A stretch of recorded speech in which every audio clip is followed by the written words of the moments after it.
Hey guys, welcome back. It is week 10 fantasy matchup breakdown with Yasin from the Fantasy Life app. We also have Byron from Rosterwatch. We're going to try to answer as many questions as we can over the next hour or so, and we'll try to break down as many matchups as we can too. Just a quick intro on us. Again, my name is Yasin. I'm one of the guys that runs the app. We also have Byron who runs Rosterwatch. If you don't know about Rosterwatch, they are part of Matthew Berry's RotoPass, and they actually go to the training camps and get a firsthand look as to what's going on in these camps and get really great insights on players themselves. They also have a really fantastic and respected track record of the industry for their analysis. So Byron is here. We're lucky to have him. And we'll start answering questions. But first, we are going to take a look at some of the matchups coming up this week. And then again, of course, we will be answering and reacting to news as it comes out on the spot.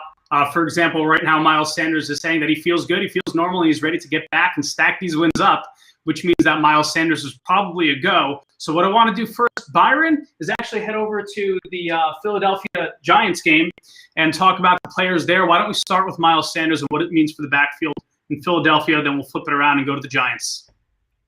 Well, I think it probably means the backfield is all his at this point, Yasin. We'll see. Maybe it'll take a week for them to fully reintegrate him, but if we can trust what we saw out of the Eagles earlier in the season, their intention is to utilize Miles Sanders at one of the league's best snap count percentages, also getting massive target volume. And so that makes Miles Sanders really one of the prime candidates to be a super breakout star and player for fantasy owners down the stretch. I think he's going to be a huge boon for his owners here the rest of the way, and potentially be one of these guys that helps put you over the top as we try to get off the playoff bubble, as we try to cement our status as maybe getting a bye week, and as we gear up for the playoffs in general. So Miles Sanders has been a guy we've been very interested in targeting in recent weeks on the trade market, and I'm super excited to have him back. It's not going to be, based on the Vegas books, it's not projected to be the highest scoring affair. It's a 44.5 point projected game total in Vegas. The Eagles are 3-point favorites on the road. The best matchups in this one, per the matchup tool at rosterwatch.com, are the matchups for the Philadelphia Eagles wide receivers. I think at this point, you guys know a lot about Travis Fulgham, one of the real breakout rookies of the year. Actually, a player we got to see at the Senior Bowl. And then Jalen Reagor from TCU, another player we've scouted closely. We've really been recommending to our users to keep a close eye on Reagor, stash him. And I think what we saw in his first performance was that the Eagles are very clearly intend to get him the ball, and he's a guy that can make a lot of big plays. So excited about Reagor in this game. Excited about Reagor the rest of the way. I think obviously Carson Wentz has emerged as a guy we can start to trust a little bit more. Before we head to Carson Wentz, I want to stick to the backfield a little bit, because you have a lot of players, you have a lot of people that have seen, that took Miles Sanders early in the draft, that have seen him be a bit of a disappointment because he doesn't play, because he's got the injury bug quite a few times this season, and it was actually somewhat similar last year as well. If you're heading into the playoffs and Miles Sanders is on your roster, are you making sure that you have a certain player as a handcuff? And who is that player? I think the answer is obvious, but I would love to hear your thoughts. Yeah, I mean, pretty clearly Boston Scott would be a great own if you're a Miles Sanders owner. I think he slides right in there with a lot of the other guys we've talked about this season, the Chase Edmonds, the Jamal Williams, the Tony Pollards, Latavius Murray. Maybe he's one that doesn't get enough discussion, but yeah, Boston Scott, I think, if you're a Sanders owner, you need that interest. And that brings up another sneaky, we do $0 bidding at Rosterwatch. It's kind of a post-waiver feature every week, Yasin, and it's guys that you could pick up for free that may or may not turn into anything down the road, but they're more like future stashes. And one of our contributors pointed out this week that sometimes in a competitive league where your waiver's kind of thin, it's a pretty smart move for the playoffs to start stashing some of these high upside running backs in case of an injury. Those guys could be big-time difference makers. So I thought that was a creative perspective from the other side too. But certainly if you own Miles Sanders, it's in your best interest to make sure you try your hardest to roster Boston Scott. Yeah. Okay, cool. So let's get back to Carson Wentz, staying with Philadelphia for a little bit. I think he's another one that people have been up and down with in terms of their reactions to him this year. He hasn't had a stellar year. he's had a few okay weeks. What are you doing with Carson Wentz if you're in contention for the playoffs at the moment? Well, I don't think he's a guy that you're going to hitch your wagon to the rest of the way every week, no matter what, unless you have to. To me, he's probably, ultimately a streamer, a really good streamer. Hopefully you have a couple of guys like that you can shuffle between, or if you own him, you're looking at your waiver wire every week just to see if there happens to be a better option out there in that given week. But I think if Wentz is your guy, or if you need to play him this week, it's fine, Yasin, and that's because he is attempting nearly a league high, over 38 passes a game. He's in the upper echelon of the league in terms of passing volume. And I think with the return of his weapons, you're getting Dallas Goedert back now. Ertz isn't too far from returning. We've got Miles Sanders back in there. We see Jalen Reagor starting to reemerge. We're hearing that even old man Alshon Jeffrey might get a chance to start getting a few snaps out there. So I think this team is rounding into shape, and Wentz is a guy that you could feel like more positive about as maybe a lower end QB1 rest of the season and this week if you need him. Let's take a look at the other side of the ball. We have the New York Giants, and I want to talk about what that means for Philadelphia. You have James Bradberry, who's actually a really tough matchup against wide receivers. How does that impact this week the Philadelphia Eagles? Who does it impact the most? And are you adjusting your lineups at all because of it? Well, I would anticipate that'll affect Darius Slayton the most, who is a guy that I'm not sure you can really plan on really relying on at this point anyways. I think we've seen it. Sterling Shepard has been kind of the target hog of that offense, Yasin, and seems to have the connection with Daniel Jones. I think a little sheen comes off there with Golden Tate re-entering the picture, but still, if I had to pick a guy, I'd go with Sterling Shepard, and I think he can be played as like a wide receiver 3 or a low-end flex, and you could still feel pretty good about that. Really, when I look at the matchups, it's a fantastic matchup for Evan Ingram, the tight end of the Giants, who's been really a disappointment on the season. But if you look at it, they have been making it a priority to get him the ball. His target volume is way up in recent weeks. It was 10 targets on a 75% snap count. Last week, it was 10 targets on an 82% snap count the week before that.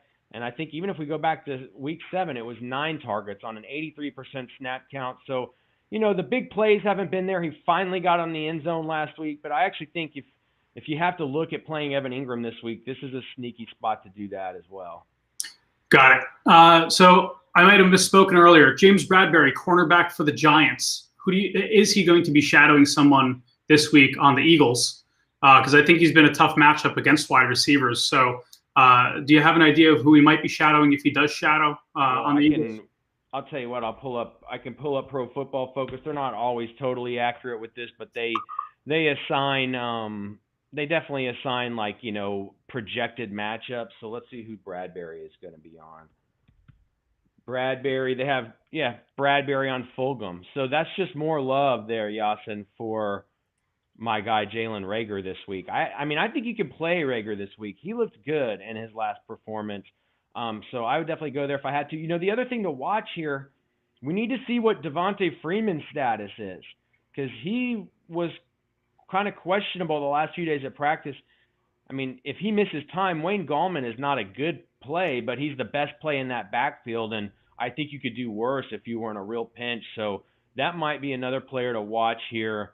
I mean, I think he's a better DFS play or a betting play than he is a season-long play. But I agree. I mean, if Gallman is the go-to guy, he'll get some of those goal line looks until we find out. We'll get more clarity on Devonta Freeman throughout the day once that information comes out. But I think you bring up a good point there. Why don't we go ahead and answer some of the questions that have come in rapid fire, and then after we do that, we'll move ahead to one of the other matchups. So. We'll try one-word answers if possible. If all the starters are out, how are we ranking Dobbins, Gio, and Duke?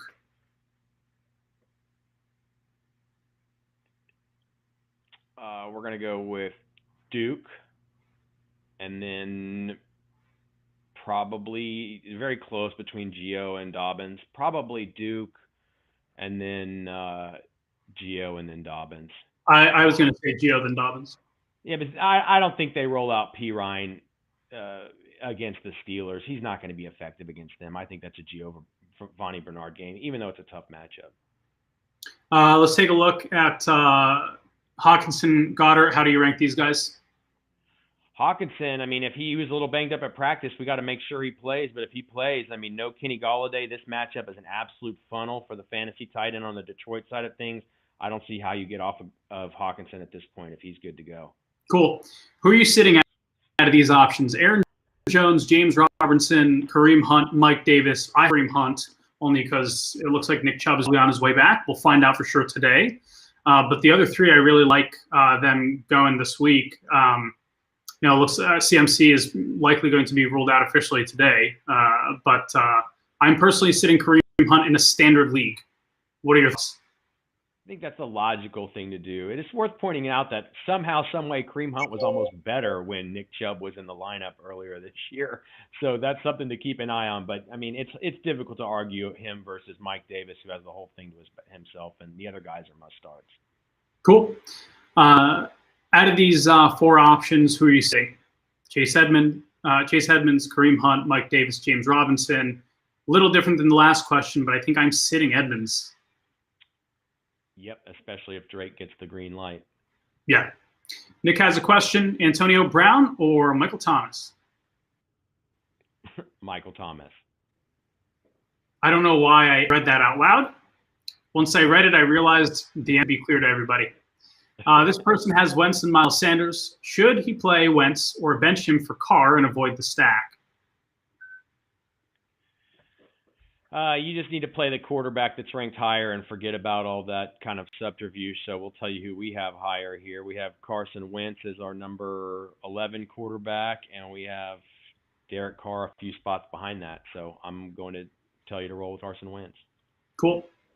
DJ Chark, Melvin Gordon, or Ray Gore in the flex? Well, we need to watch DJ Chark's status because he was pulled from practice. But man, I want to go with Rager. I want to go with Rager until we know more about Chark. Yeah. So just the update for people on Chark. He missed practice because of an illness. The team is saying that it's not COVID related. And typically what I've noticed, this is more anecdotal than stats driven. Okay. So I'm admitting that up front. But what I've noticed is when somebody has an illness that holds them out of practice, and that's why they were downgraded midweek.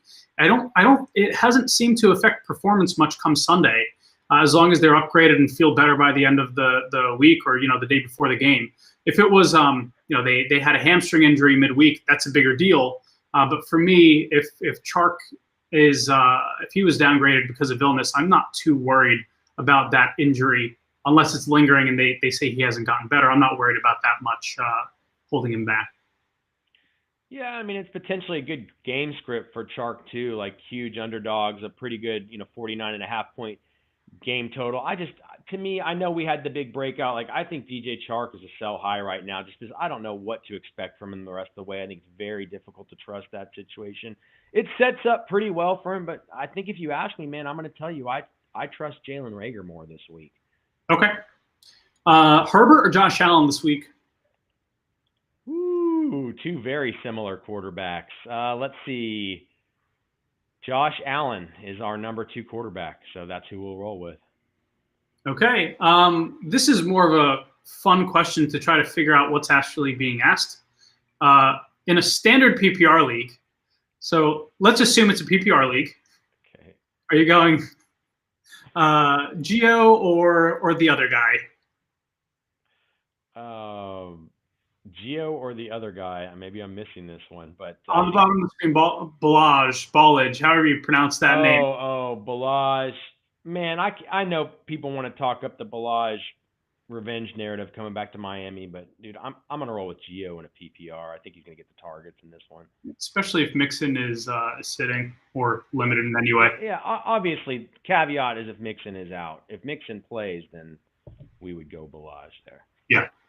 Half PPR flex, Cooper Kupp, Kareem Hunt. Cooper Kupp in a monster matchup this week. It could be a big breakout. DJ Moore, Jacoby Myers. Assume PPR.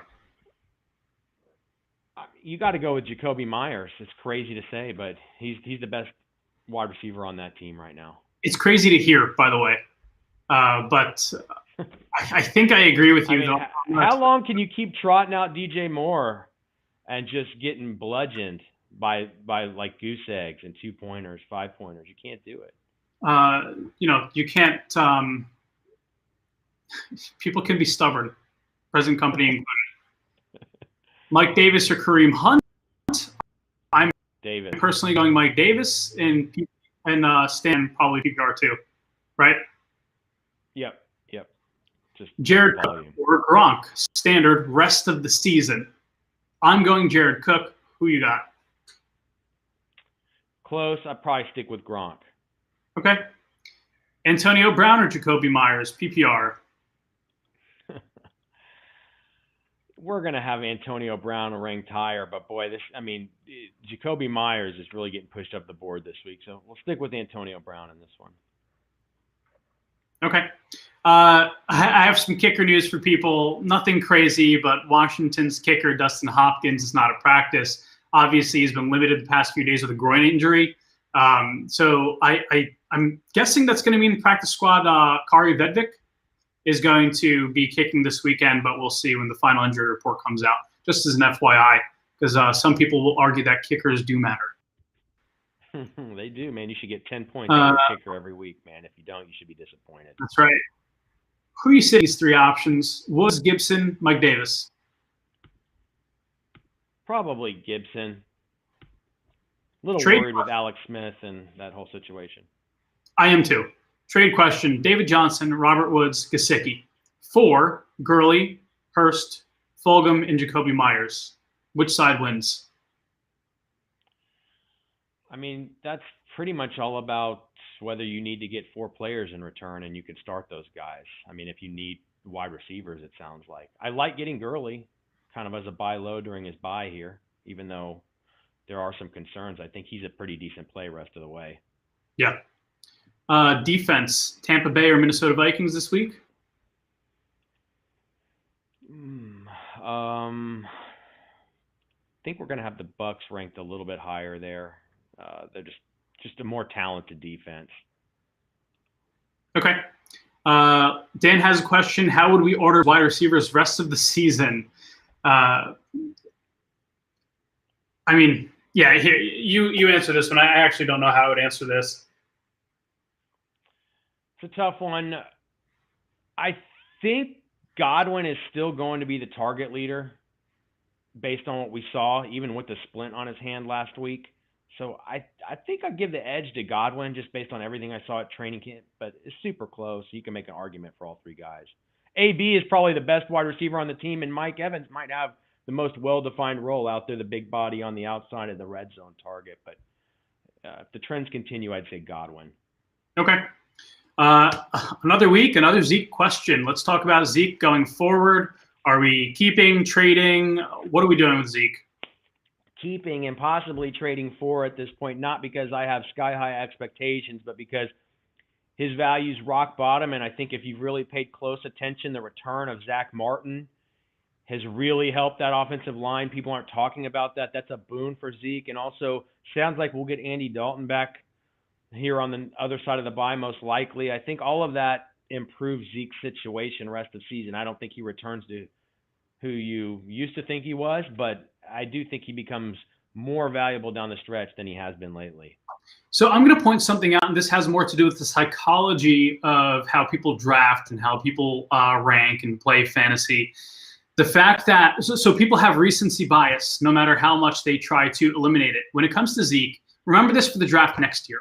My guess is Zeke's draft ranking is going to drop next year outside of the top 5, maybe even top 10, just because because they have such a recency bias. Pretty sure that the experts are going to reflect that as well. So I expect Zeke's value to be depressed up and including until the actual draft next year.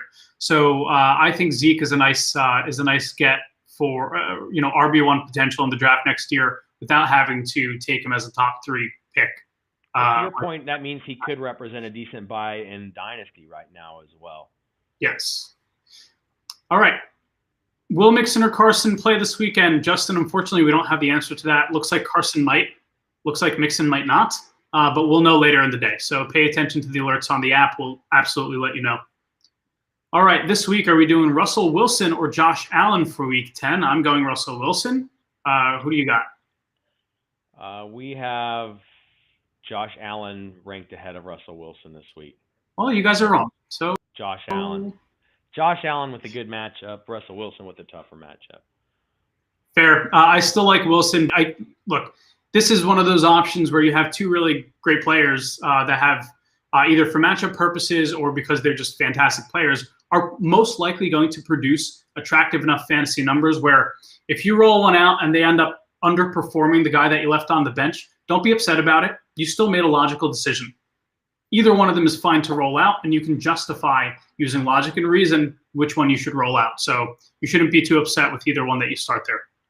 Yeah, and I just think you got to kind of imagine the Josh Allen at Kyler Murray matchup on the fast track in Arizona, interdivisional matchup. That's a beauty, Yasin. This might be the ugliest question we've had so far from Mohammed. These options are really not sexy at all. Balaj, Homer, or Dallas, choose two of them. Who are we sitting between these three fantastic options? Well, Balaj is pretty clearly your number one in that situation, and then you're hoping Carson doesn't play, and you're rolling out DJ Dallas. It's not a great play, but it's better than Homer. All right, Herbert versus Raiders or Allen versus Arizona. We answered this earlier. Yeah, Josh Allen. Are we trading CMC away? I held on to him this entire time. Now I'm not so sure about rest of season. Who should I target for trades? Man, the way that this question is being worded, Lucas, it's not a seller's market. You should not be. What are you going to trade him for? Somebody look. The only person that's going to trade for CMC is somebody who is heading to the playoffs, is in a really good position, and can do that. And they're not going to give you much in exchange, because it's very difficult, in my opinion, to assess what his value actually is. Now, there was news that came out that's saying that it might be 1 week absence, but the conversation around CMC right now is not. There's so many uncertainties that I think anybody giving a very hard opinion on what his value is right now is operating in a scenario where there's just too many variables of what his value could be rest of season. They could either be really right about their very strong opinion and look like a genius in a few weeks. They could be really wrong and nobody's going to remember, and they're not going to remind you that they had a negative opinion of him. So in my opinion, I think you unfortunately have to hold unless you can find somebody who's, maybe number 1 or number 2 in your league and try to get a bounty for him, because they don't mind waiting for him to perform if he ends up sitting another week or two. What do you think, Byron? I think that last scenario is actually a real possibility, and you have to investigate it in your league. But first, you have to determine what your situation is. You're only considering moving Christian McCaffrey if you are in absolute dire, win now mode, and you have to get a win this week. And in that case, it is worth investigating if a first or second place team in your league has so many assets that they're willing to quote unquote overpay for McCaffrey. There's not everybody's that risk averse. So I think that's a real possibility. If I needed to win now, I'd look to get 2 or 3 really good starters in return for McCaffrey that have good matchups this week that I feel good about rest of the way. But if I'm already in the driver's seat, then I'm keeping McCaffrey. Or if I can't get a king's ransom for him, then I'm keeping McCaffrey. Cool. Tunyon, I believe is the correct pronunciation, as you pointed out, or Jimmy Graham, full PPR. I have to say, Byron, I actually... it's every week, man. I'm actually on the Jimmy G train. It's every week, dude. It took me several weeks to get there. I think it's recency bias and sort of getting rid of the experience and the bad taste I've had in my mouth from Jimmy Graham the past few years, but he's been pretty consistent, hasn't he? Got to read the writing on the wall, man. Those could have been a couple of weeks that you could have gotten a little better tight end play if you just been willing to accept what we were seeing. I know it's difficult, but yeah, I'd have to go Jimmy Graham here. He's getting the targets. He's getting the targets in that offense, and he's a viable tight end. Tunyon, it's first of all, they're massive favorites at home, but Tunyon's target share is totally devolved. Yep. Let's go over to Pittsburgh. Chase Claypool or Deontay Johnson in PPR. Let's look at the snaps last week. I'm very curious to see what that looked like. I know it's been Juju who's emerged as the kind of reliable fantasy guy the last 3 weeks. Claypool, 13 targets, 81% snap count. Deontay Johnson, 10 targets, 86% snap count. You know what? I'm going to roll out Deontay Johnson here in PPR. I'm with you. I know Claypool got that volume last week, but we've seen it pretty consistently out of Deontay, so I'll stick with that. This person basically has a question asking about Tannehill or Burrow rest of season. Mayfield's also available. Yeah, I think he's got it correct, the decision point between Tannehill and Burrow. I'd look at the matchups. My gut tells me Burrow, if all things were even, but it's not. It's very close. So to me, it would be all based on the matchups. I'd look at those closely. Yeah. All right. Jeff has a must-win. The question is Christian Kirk, Mike Davis, Cooks, or Boyd. Which two are we starting? Boy, those are great options. So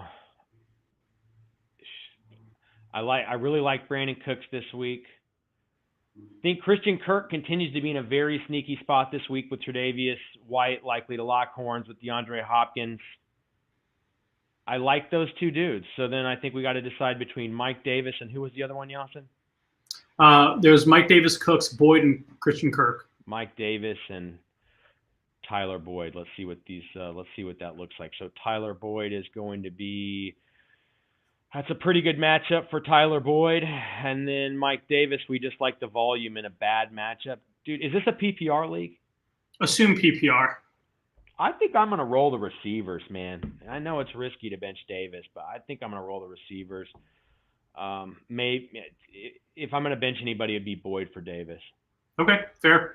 All right, guys. So again, it's Yasin with the Fantasy Life app, Byron with Rosterwatch. We are, as we do every week, we are giving you guys some insight into our thoughts on who you start, sit. We break down the matchups. If you guys like what we're doing, leave us a review, subscribe, comment, all that good stuff, and engage with us so that we can continue answering these questions. We're going to break from asking questions for now, and we are going to continue breaking down some of the games, just one or two. Then we'll get back to these questions to help you guys with your lineup. So. Really weird. There's only 5 games at 1 p.m. Eastern this week.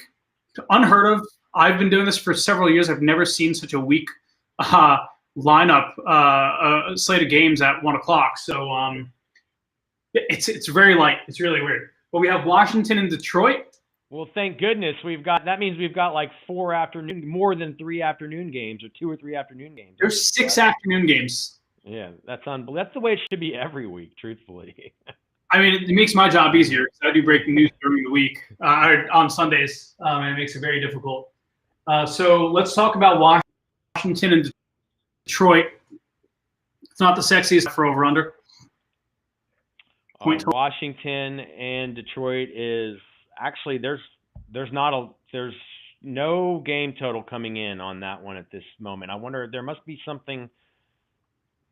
something up in the air with that matchup that I'm not thinking about at the moment, but I'm assuming that's not going to be a very high expected game total in that one. When I look at the matchups that stand out is it's a good matchup for the Washington football team running backs. I think what we saw last week is with Alex Smith, J.D. McKissick all of a sudden reemerges as like a sneaky PPR guy just based on the way that Alex Smith is going to play and the way those game scripts are going to go. And then again, we talked about Detroit being a funnel to TJ Hawkinson. It's, notably the best matchup on the Lions side. And without Golladay, it's been a nice target share for Hawkinson. So to me, those are a couple guys that stand out right off the top of that one. Okay. Let's move over to Tampa Bay and Carolina. Tampa Bay had very, very, very ugly showing the other night. Carolina has Mike Davis back in the lineup. What's going on with these two? 50.5 point projected game total was basically the third highest on the slate this week. So they're expecting some points in this one. Yeah, I think, what we've seen is that Carolina has turned into a pretty good team this year, maybe better than people expected. And, Tampa's really, really been hit or miss. It's difficult to explain what happened last week, Yasin. I think, it's a better defense, a better team than it showed. But this is an interesting division matchup.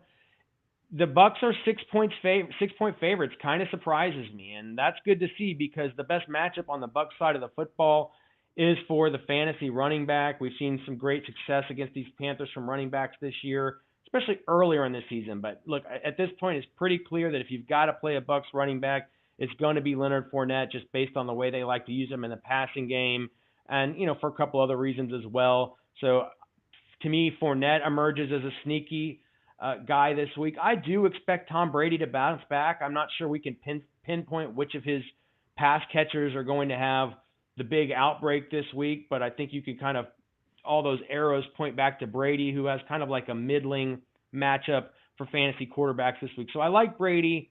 I like Fournette in this one. And then when you turn to the other side, it is a tough Tampa Bay defense, but they've started to erode versus wide receivers and tight ends. So I don't know who you're going to pick on the Carolina side. It's been Curtis Samuel lately. No Christian McCaffrey. Maybe we can keep rolling him out. Okay. Let's move over to Houston and Cleveland. Yeah, so this is a good matchup for fantasy purposes. Actually really, really like Deshaun Watson in this one on the road. And keep an eye on the weather. It looks like it should be a little bit cold, but I think overall it's going to be fine. 48.5 point expected game total coming out of Vegas, Yasin. We have the Browns are actually 3.5-point favorites at home, and these matchups are a sea of blue on the matchup tool over at rosterwatch.com, which indicates that this could be a fantasy bonanza. Blue means these are excellent matchups basically across the board. So when I look at Houston, the only matchup that's not just beautiful is the matchup for fantasy running backs, which maybe this isn't the worst timing given the fact that we're probably going to be without David Johnson. This is a Duke Johnson kind of game who's way more of a pass catcher anyways. So to me, I love Deshaun Watson as a slight underdog in this one.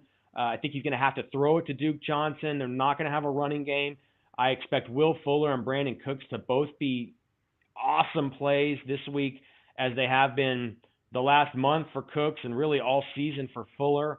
And then, on the other side of things, it looks like if you're in a pinch, you could stream Baker Mayfield. It's the number 3 matchup of the week for Baker Mayfield on the Brown side of things. And then, look, it's the number 1 matchup of the week for fantasy running backs. So if you've been waiting to deploy Nick Chubb, I wouldn't worry. I'd slide him right in. I'd expect a big game. As we mentioned earlier, Hunt feels like, he devolves kind of going to the number 2 in this situation, but he was really best for fantasy purposes in that capacity earlier in this year. So I think if you need to play Hunt, you could keep playing him. Obviously, you can roll out Jarvis. It's a top 5 matchup for him. And then, the tight end, Austin Hooper's back. So I think you can look at him, Yasin, this week as a sneaky streaming tight end. It's a top 10 matchup, but, I do get concerned that his absence kind of allowed a few of these other tight ends to enter the picture. So I'm not sure how cannibalistic. Picture now. Yeah, I'm not sure how cannibalistic the snap counts will be this week on that front. So just as an update for, it sounds like there might be some inkling that people think or some hope that David Johnson might play. From everything that I've seen over the past 4 years of people progressing through concussion protocol, it seems like it would be highly, highly, highly unlikely that David Johnson will play. This is going to be a Duke Johnson game. I don't expect David Johnson to play. He hasn't been practicing, hasn't been on video, meaning he's not allowed to talk to reporters yet. So I don't think he's even close yet to returning for this week. So don't be holding out hope there. We'll get the official word later today, I'm sure. Though I don't expect them to even list him as questionable. I think they'll have to list him as out or doubtful at the best. With running backs, Devonta Freeman's not stopped out of that. That'll make Duke a good PPR play, Yasin, by the way. Yeah. Go ahead. Okay, yeah. Look, I love Duke in PPR. That makes a lot of sense. He's going to be a pass-catching running back with a lot of options, or should get a lot of looks this week. News just came out, by the way, that Devonta Freeman is not at practice Obviously, he aggravated that ankle injury yesterday. Golden Tate was participating after a minor knee injury. I can speculate what's going on there, but I think the big thing here is Devonta Freeman is not at practice, so it does look like what we were mentioning earlier about Wayne Gallman might hold true. We might get some more looks there. Wheels up for your boy Wayne Gallman this weekend, Yasin. He's a flex. It's not a sexy one, maybe not a high upside one, but he's a flex this week. Yeah. All right. Well, let's get back to questions. We broke down some of these games, which is great. Let's talk about. Let's see, where do we end off? Well, let's ask this question. Pick 3 in standard. Oh, wait, we might have answered that one already. Goff, Wentz, or Tua? Goff, number 1 matchup of the week. Monster. Very cool. Pope, Kelly, Balaj. Balaj. I just can't believe we're playing him. Sit 1 between Mike Davis. We answered this one earlier. Grade the trade. We're going to stick to questions for now. We can grade trades if we have time later. Standard League, Curtis Samuel, since CMC is out, Jarvis Landry, or John Brown. Who are you rolling out? I think I'm rolling out Curtis Samuel, and I'm hoping he continues with his dominance as CMC has been out. But, I mean, you have the rankings. What do you got, Byron? Yeah, I'm pretty sure I would go with John Brown in that situation. I love what I saw out of him last week. Should be a high-scoring affair, and that whole thing is just a shell game with the receivers in Carolina. It was Robbie Anderson, and then it was DJ Moore, and lately it's been Curtis Samuel. So I don't think it's a bad play, but I feel more comfortable with John Brown. Okay, Devontae Parker or Sterling Shepard, half PPR. Parker. Okay. Let's go half PPR. Duke, McKinnon, AB. I would play Duke. Yeah, I would too. The PPR does it for me. If Robinson can't go, are we starting DJ Moore or Godwin?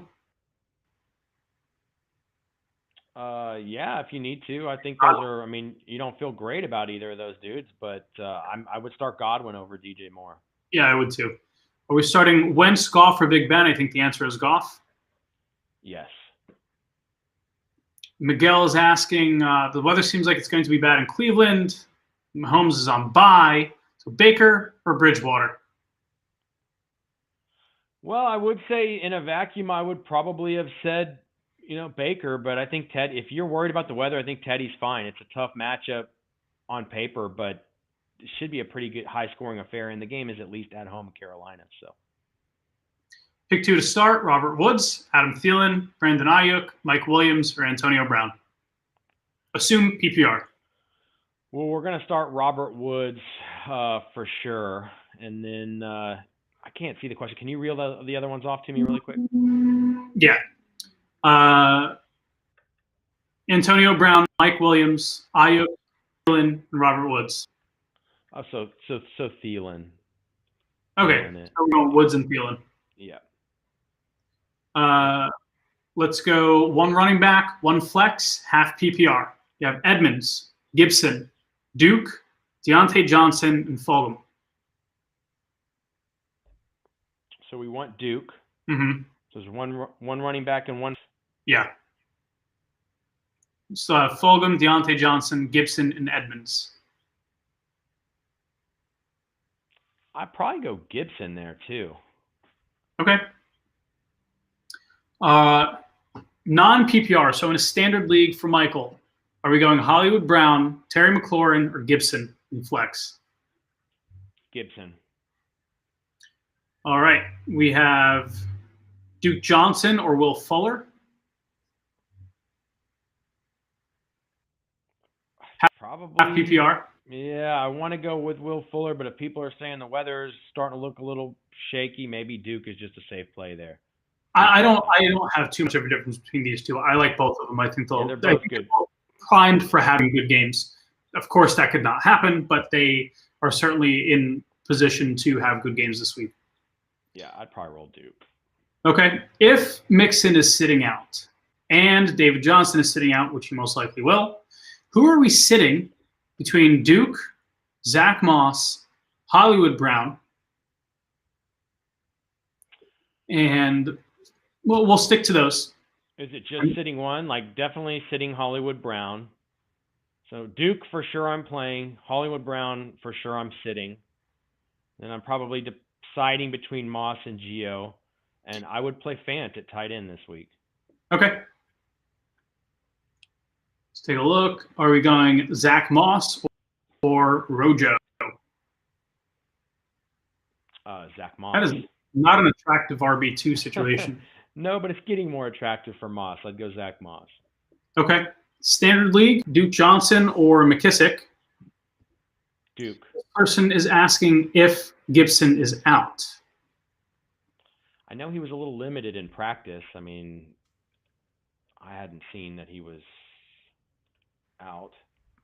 Yeah, he's been it looks like he's going to be limited again today, and he was limited yesterday. Don't necessarily know that means he's going to sit, but I suppose it's the possibility. So we can assume that for this question that he'll be sitting. Are we starting Duke Johnson or McKissick? Standard League. I'm still going with Duke Johnson. Okay. This person has a question about Tyler Lockett. I think they're worried about DK's target share. Is his target share too high to support both of them? Tough matchup. I'll give my take on this, and then Byron, you give yours. But it's difficult to sort of predict who's going to have a big game in either week. I think it comes down to just what opportunities Russell Wilson sees, who gets separation, and the game plan. It's I think it's very difficult to sort of assume that one is definitely going to outperform the other here.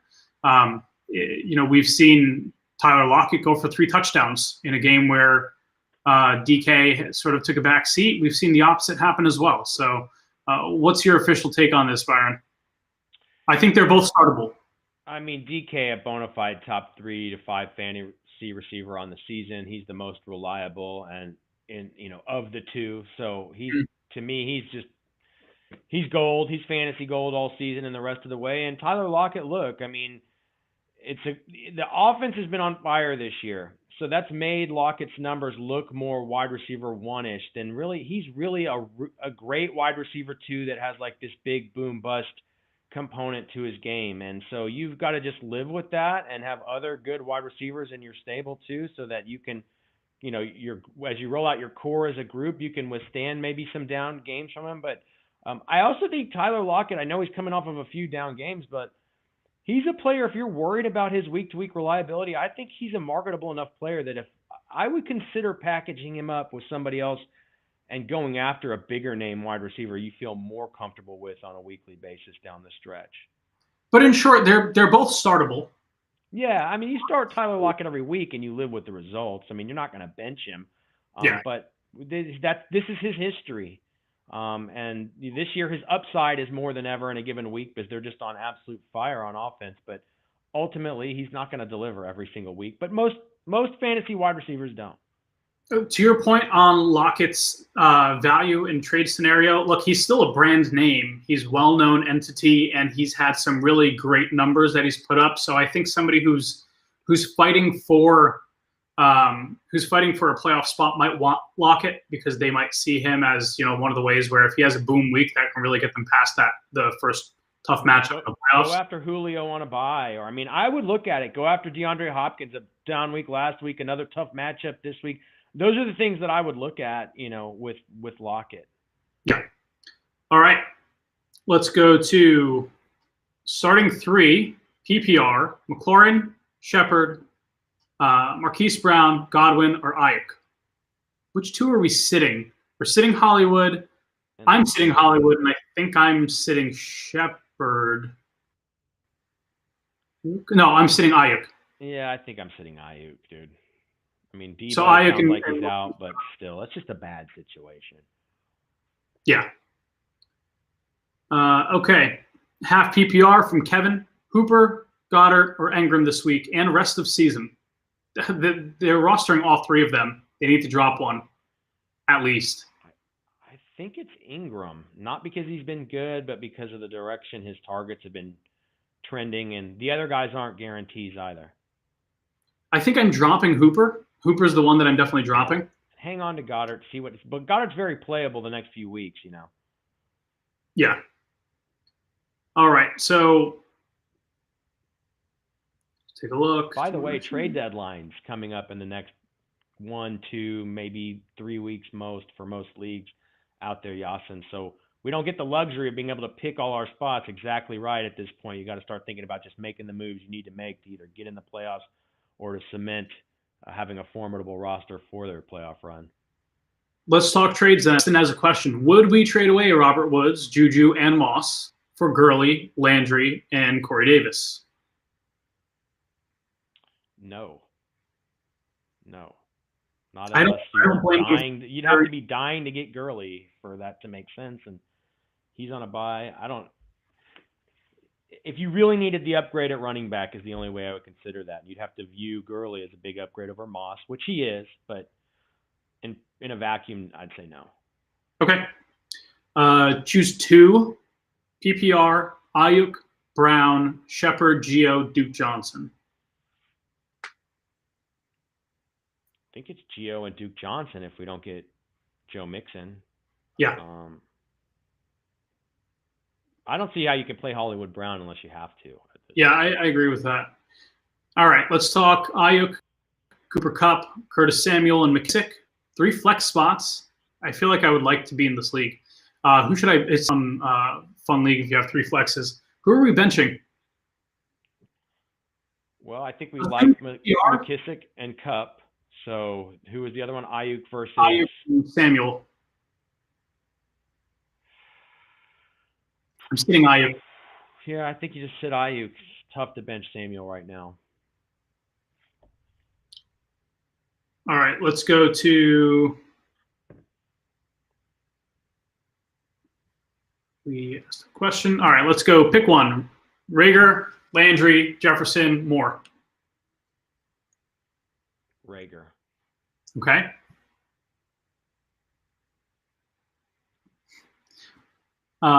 If Drake does play, are we starting Balaj or Edmonds? Oh, my goodness. I probably still start Edmonds. I mean, we hate Kalen Balaj. I mean, I get it, but this is a desperation play that has a little bit of legs this week. Yeah.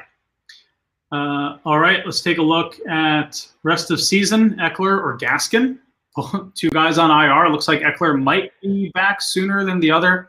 And I think I like Eckler more than Gaskin, though I like Gaskin as well. So for me, it's Eckler. Who do you have? Yeah, Eckler not particularly close. Yeah, I agree with that. One of my friends is saying all you have to do is ask me for fantasy advice. All right, Anthony. Goff, Wentz, Big Ben. We went with Goff earlier. Let's go. Dropping a wide receiver to bring Chubb off of IR. Who are we dropping? Jacoby Myers or John Brown? They've both been on the bench for a while. I'm personally dropping Jacoby Myers. Agree. Let's take a look at. All right, I think we caught up to where we were, so let's get back to the bottom again here. How do we feel about Carson, DJ Dallas, and Devontae Parker for Swift, Gurley, Gaskin, and Thielen? So another trade question. Again, it's Carson, DJ Dallas, Devontae Parker. In return, you get Swift, Gurley, Gaskin, and Thielen. I like the Thielen side, and yeah, for sure. The Gurley Thielen side for sure. Yeah. Okay. All right. Hooper or Henry at tight end, and are we stashing Ertz? I think it depends on how many bench spots you have, and if you have enough IR spots to support stashing him. If he's the question for me is Henry. But what's your take on this? Well, we're going to play Hunter Henry this week and probably roster him over Hooper the rest of the way. And I don't see any way that you can really make stashing Zach Ertz a priority. That's a luxury. I mean, do it if you need to or want to, but that's not is no priority. Yeah. Shane has a question. Parker, Kirk, Rager, or Edmonds flex? So this is Kirk versus Rager for me. And I think I'm going to go Rager. That's my guy this week. You guys are going to beat me up if he goes out. I'm going Parker. And I don't think you would. I don't even think he's probably your bottom pick out of these four, other than Edmonds. He's probably your second to last pick out of these four, isn't it? I think the wide receivers are close. I mean, Tua looks good enough. Parker is a good fantasy play. I think it's very, very close. This has more to do with Preston Williams for me. Preston Williams is out. He's on IR. He's not coming back. Devontae Parker is the guy there. I think for the rest of the season, when Myles Gaskin comes back, especially, I think that they can, get the ball out to Parker even more because there are more options in that offense. And Tua isn't looking terrible, so I personally like Parker here. Though I can see the argument for both Kirk and Rager. So I like Paul, but I'm actually rolling Parker. I think you make a good Parker. Probably the safe play here. It's a good point. All right, let's take a look. This guy says Fulgham would be Bradburied. What do you say? This guy says he likes Rager too because Travis Fulgham would probably be Bradburied.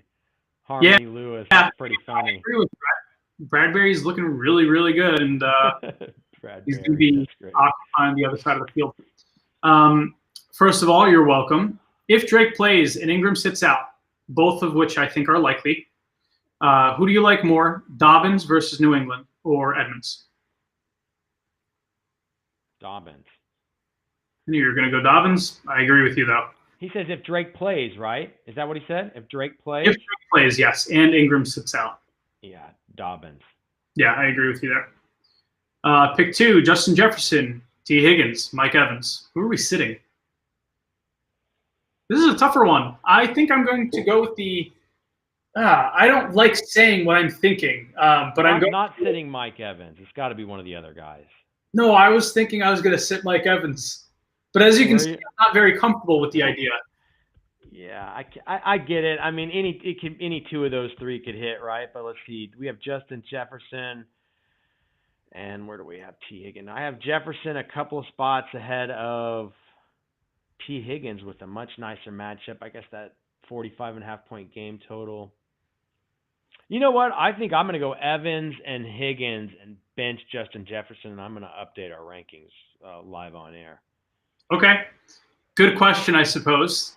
Thank you, William. Sometimes you need to get those tough sit-start questions to really be able to get the precise rankings on some of these guys that live in the same tiers, Yeah. All right, let's take a look. We have we answered this question already. So let's go back to William. He asked a good question earlier. Pick 3, PPR. Chris Godwin, Swift, Mike. We answered this also. All right, so let's go back to breaking down some of the matchups this week. Let's go to we haven't talked Green Bay Jacksonville, and I think we know who's going to win the game itself. But what does this mean for fantasy? So let's talk Green Bay and Jacksonville, either side of the ball. What do you have for expectations in fantasy? Well, it should be a pretty good game for fantasy. 49.5-point expected game total coming off the sports books.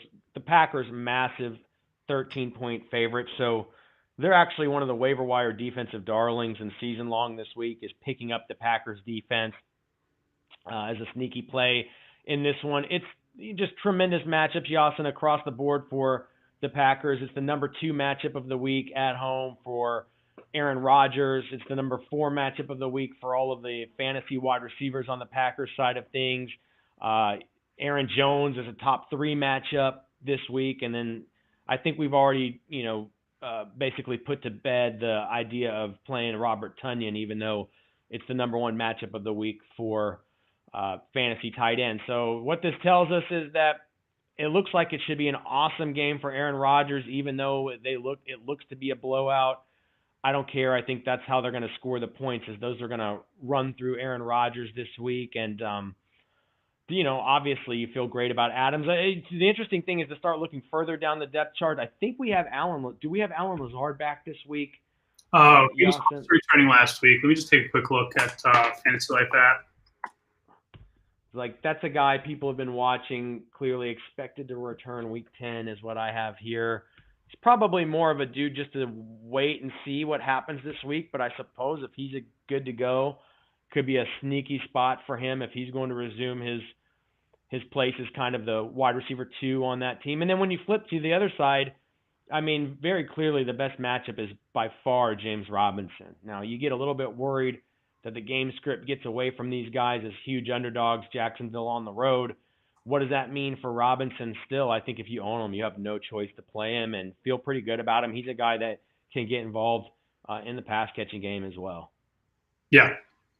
Great. All right, let's move over to – let's take a look at the 4:05 games. 4:05 Eastern, we have Buffalo, Arizona, Chargers, Dolphins, Broncos, Raiders.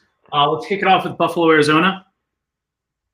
Yeah, the highest expected game total of the week, 56.5 points. Looks like it should be an absolute fantasy bonanza. We have the Cardinals at home on the backs of a historic Kyler Murray fantasy quarterback season. I think he scored the most points ever to date through this juncture of the season for any fantasy quarterback. It's really quite astonishing. It's the number 9 matchup of the week for Kyler Murray, so no reason to expect that anything is going to change there. If you have him, like you feel like he's the number 1 quarterback of the week, really in the league right now. It is a good matchup on paper for those Cardinals running backs, but I think we're starting to stray away from both of those guys. Interestingly, it's a middling matchup on paper for the Cardinals wide receivers, but we do know that Hopkins will draw Tre'Davious White, who historically is a tough matchup. Obviously, if you own Hopkins, you're going to play him. But what I think is this builds the case for another good week out of Christian Kirk. His last month has been incredible. He's had 4 good games in a row. He does have 5 touchdowns over that span. We know he's not going to be able to keep producing at that clip. But the fact is he's emerged as the wide receiver 2 on that team. That's how they're using him. I mean, based on talent, that also is corroborated. He is the second best wide receiver on that team. And you just want a piece of that offense. So if you have Kirk, you keep feeling really, really good on that side of things. And then, look, it's just middling matchups across the board, Yasin, for the Bills side. But that's not necessarily a bad thing. These are all just middle-of-the-road matchups. It's really the only bad matchups that we worry about.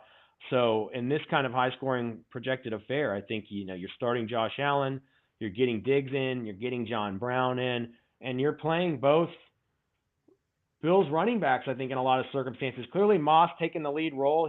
You're starting him pretty much, probably no question in this one. But I actually think Devin Singletary, especially over on DraftKings this week, down in the $4,000 range, his production's evaporated. But I think this is the kind of matchup on the fast track where he's a guy that could actually come in handy this week, maybe a little bit out of nowhere.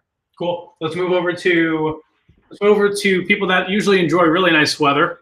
Unless there's a hurricane. Let's take a look at the Dolphins and Chargers. Yeah, tell me about it. We had a direct hit from Ada as a Hurricane 1 here. Byron's in Florida. yeah, it was my first direct hit but it was pretty easy to ride out. It wasn't too bad. Those guys in Miami, I think it got a little better than us. So we have Miami at home against the Chargers, 48.5 point game total. I mean, this is what's surprising. Well, first of all, this is an incredible matchup between 2 of the preeminent rookie quarterbacks, in the league. We get Justin Herbert traveling to play Tua, and clearly two stars and 2 big name quarterbacks we're going to need to know for years to come in this league. Exciting to watch them duel it out here. Surprisingly, maybe not surprisingly, Brian Flores is coaching up a hell of a team in Miami. He should be the front runner for Coach of the Year, no questions asked. They're favorites in this game, small favorites in this game at home. It's a good matchup for Tua. So I think if you've rostered him and have to play him, this is a spot where you at least can consider doing it more so than you ever did before last week. It's a good matchup on paper for Mike Gesicki. Decent matchup for Devontae Parker, which is surprising because these Chargers, with their cornerbacks, they have some big-name corners. Typically, that's been a tough matchup for wide receivers, but for whatever reason, it hasn't totally held true. So I like your logic, Yasin. No Preston Williams.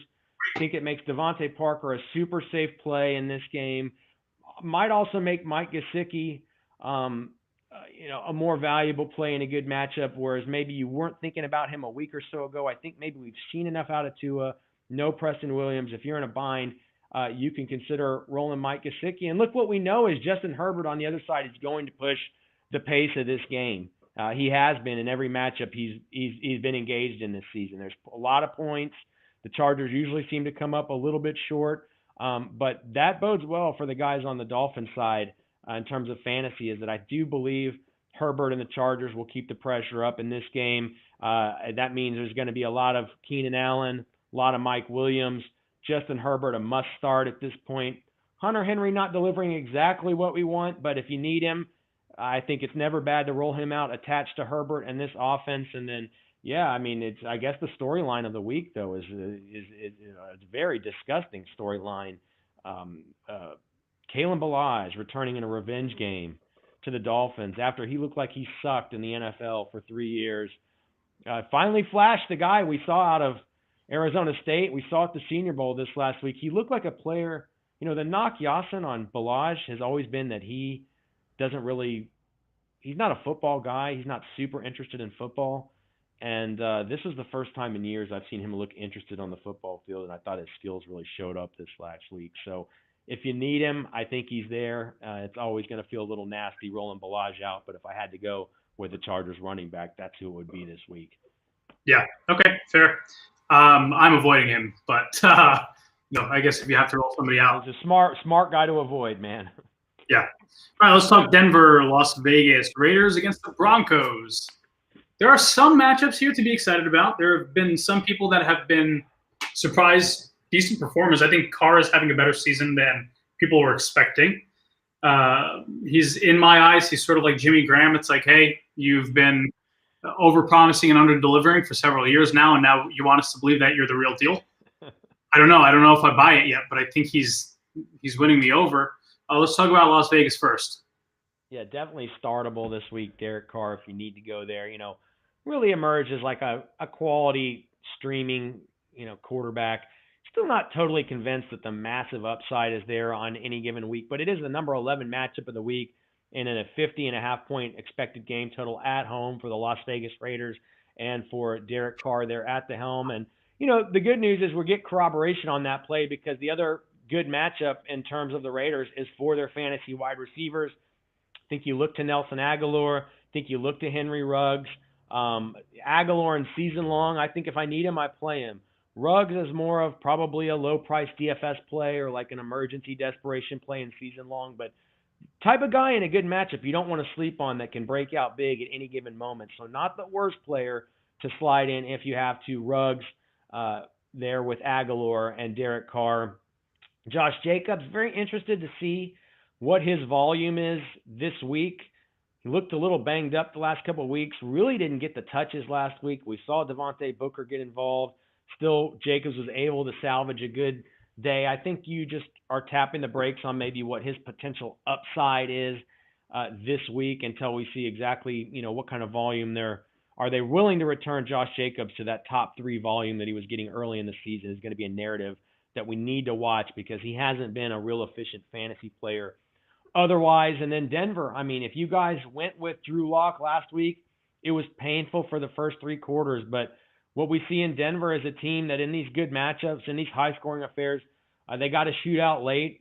And Drew Lock is one of these guys that he's kind of a gunslinger. They have no problem throwing it with volume. So if you got to go back to Drew Lock on waivers this week, I think it's a well-calculated move. I love Jerry Jeudy.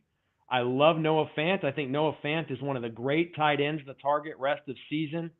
I still can't pronounce his name, but Albert O is out and lost for the season. So this is Noah Fant's tight end room to himself the rest of the way here, Yasin. I really, really like him moving forward and including this week. And then, if you got to look at Tim Patrick, if you got to look at KJ Hamler Before we move to on Tim the Broncos Patrick, side. Before we move to Tim Patrick, really quick, on Jerry Jeudy, I know there's some concern about his shoulder. Coach just said that he's expecting him to play, so no real concern there. What a stud, man. Already a top 3-5 route runner in the league. I mean, right up there with Diggs and Amari Cooper and Keenan Allen. He might be the best route runner in the league by next year. So love to see that rapport developing with Locke. I think you keep feeling terrific about moving forward with Jerry Jeudy, including this week. And then it is a great matchup for the Broncos running backs, but those guys are just, it's a cannibalistic situation. Very difficult to really feel good about sliding either one of those dudes in. But I suppose if you own Lindsey or Melvin Gordon and you need to play them this week, maybe you feel okay about Gordon as an RB3. Maybe you feel good or okay about Lindsey as a flex. Yeah. Okay. So we want to try to wrap up in about 5 minutes here. We've answered most of the questions in the chats. Thank you guys for asking them. Sorry if we couldn't get to a few of them, especially some of the recent ones that came in, but I think we hit most of them. But I do want to hit a few of these games, the ones that are going to be played at 4:25 Eastern. We have Cincinnati and Pittsburgh, Battle of the Ugly Colors, Seattle and Rams. So Seahawks against the Rams, and then San Francisco and New Orleans. We can take them one by one if you'd like. Is it easier for you to do that, or you want to try to hit all three of them at the same time? Let's go one by one. Did you start with Pittsburgh and Cincinnati? Is that okay, Yasin? Cincinnati, Pittsburgh. Yeah, so what I like about this one is, there's going to be a wide receiver in Pittsburgh that goes off. There might be two that are actually serviceable. Difficult to pick which ones. It's the number 8 matchup of the week. It's a 45.5-point game total at home in Pittsburgh, so not really scheduled to be a shootout. But look, I think Juju's been the consistent guy there lately. More than anything, this tells me, including with Eric Ebron's recent performance, it's been quite good. He also gets the number 2 matchup of the week this week. To me, that all points back to Ben Roethlisberger.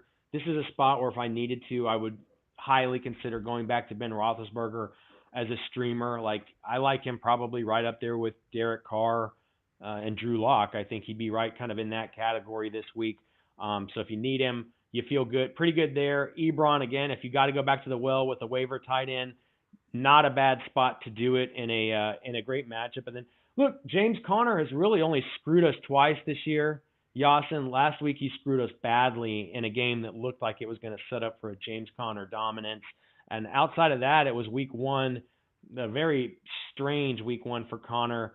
Other than that, he's been a good player. So, if you own him in season long, I think you trot him back out. It's a great matchup. They're 7-point favorites at home. And I'd be very curious to see what happens with Conner this week. Hopefully last week was just a little bit of a blip on the radar. And then, on the Cincinnati side, you don't want to start Burrow in this one, even though he's been a good fantasy quarterback. I think we've talked about other streamers that have more allure this week.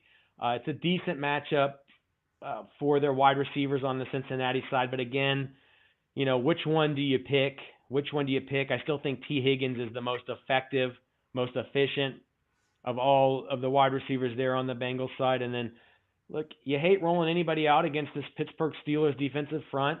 But surprisingly, it's not the bottom 5 matchup in the league that it was earlier in the season. And I think if we are without Joe Mixon, this is a Giovanni Bernard game because that slug of a running back, Samaje Perine, will never be able to make any production versus the Steelers. And I just think it quickly devolves to a PPR affair for Giovanni Bernard.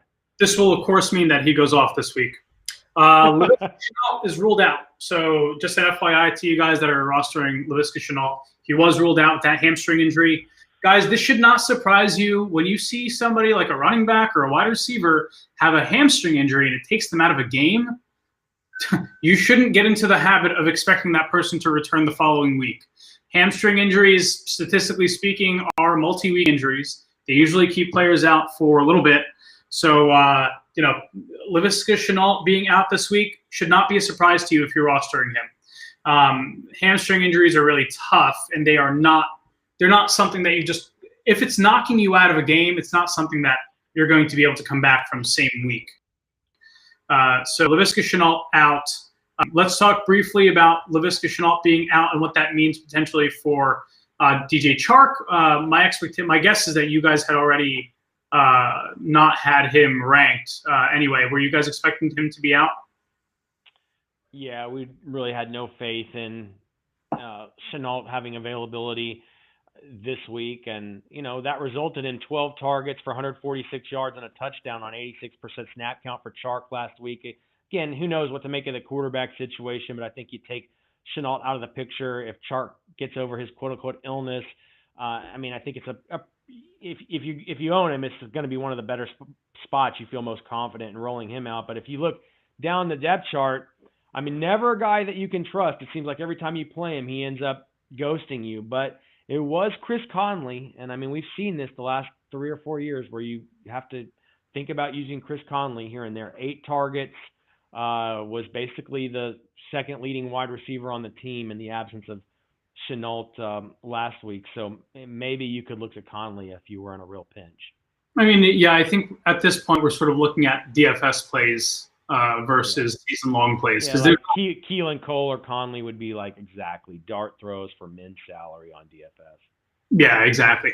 Okay, so we have let's talk Seattle and LA Rams. It's Russell Wilson against Jalen Ramsey. What does Ramsey mean for these vertical receivers on the in Seattle, or I guess more slot receivers? You have DK Metcalf. How often is he going to see a guy like Ramsey? What does this defense mean against the offensive weapons that Seattle has? Well, if they're smart at all, I think we'll see a lot of Ramsey on Metcalf, but we've kind of seen that Metcalf is matchup proof. Now, his upside might be limited. It might not be the monster volume, and it might not be his biggest game of the season, but clearly he's must start, and he's pretty matchup proof. We've seen him go against some of the other top corners of the league this year, and ultimately his fantasy box scores were just fine. So this is a expected 54-point game total, certainly one of the highest of the week. And the thing that stands out to me the most, Yasin, is this is the number one matchup for Jared Goff.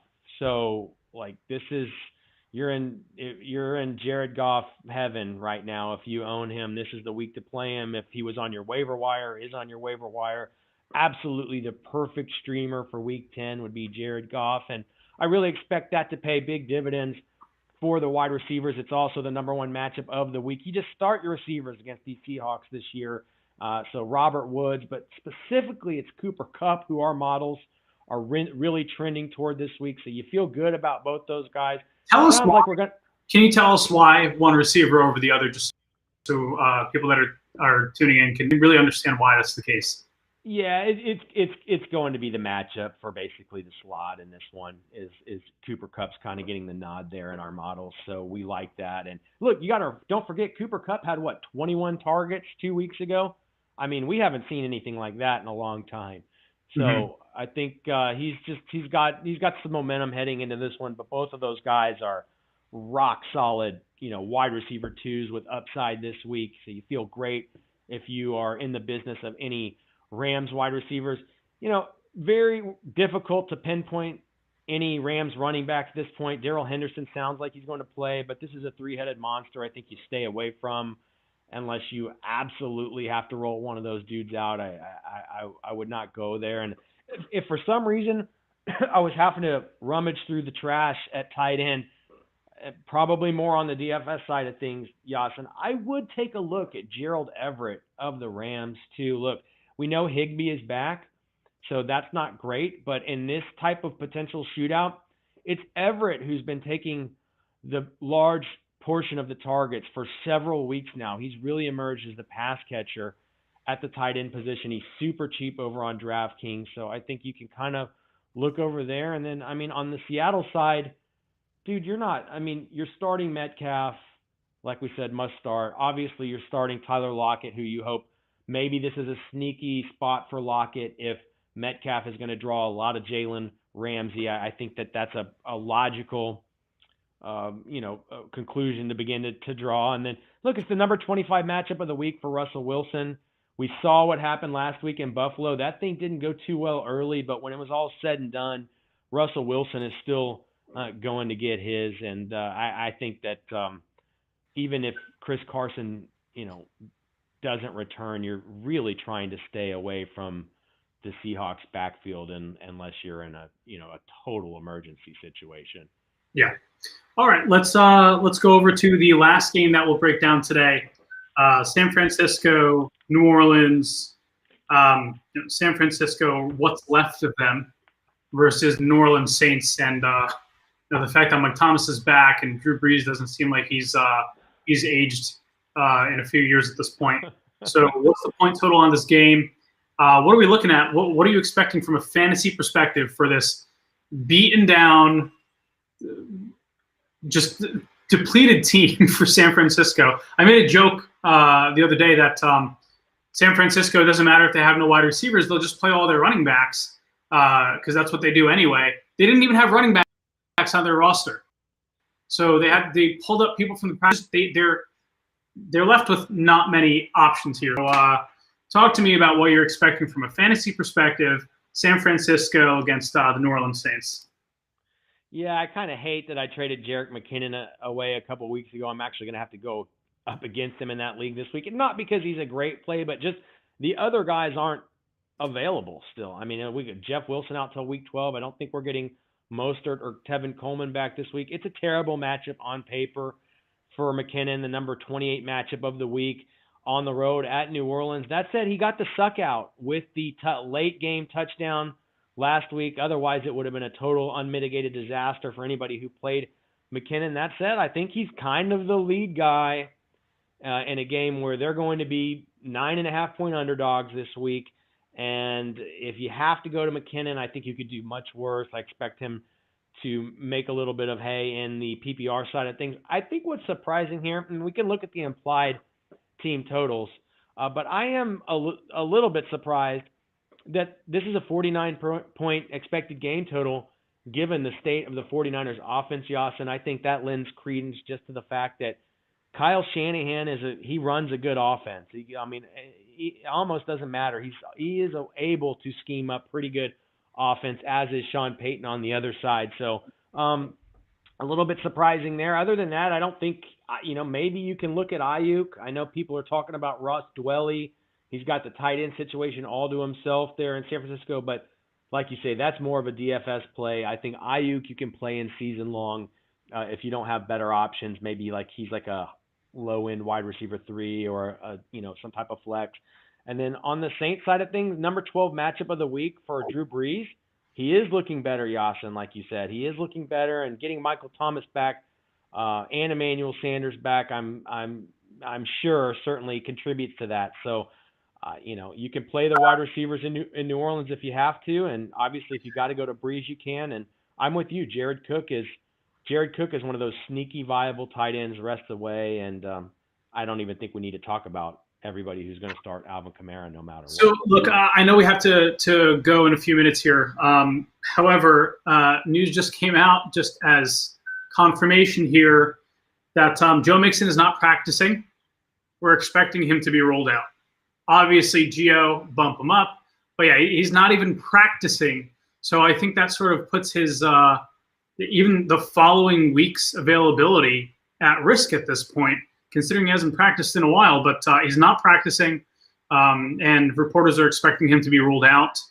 And just a little bit more, Galladay is also not practicing, but that was to be expected. But yeah, Joe Mixon is not present.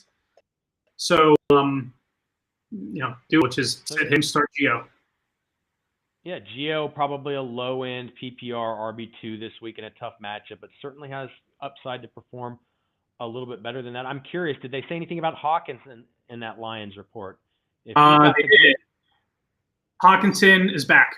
Yeah, so T.J. Hawkinson, an absolute monster tight end play this week in a great matchup. No Kenny Galladay. That doesn't mean, by the way, that Hawkinson is full participant. He could be limited, but he is back. But the full practice report will come out after the actual practice. So, Mixon seems to be trending towards out. Hawkinson seems to be trending towards being a full participant, but we'll see what it looks like afterwards. All right, guys, it is 12:40 Eastern time. We are very excited that you guys decided to join us today. Please come back next week. Comment, subscribe, all that other good stuff that all you YouTubers typically do. I don't know what the heck it is, so do what you want to do. But things that are good, we like for you to do them. Again, it's Yasin with Fantasy Life app. We have Byron with Rosterwatch, and we look forward to seeing you guys next week. Thanks for making time. Take care, guys.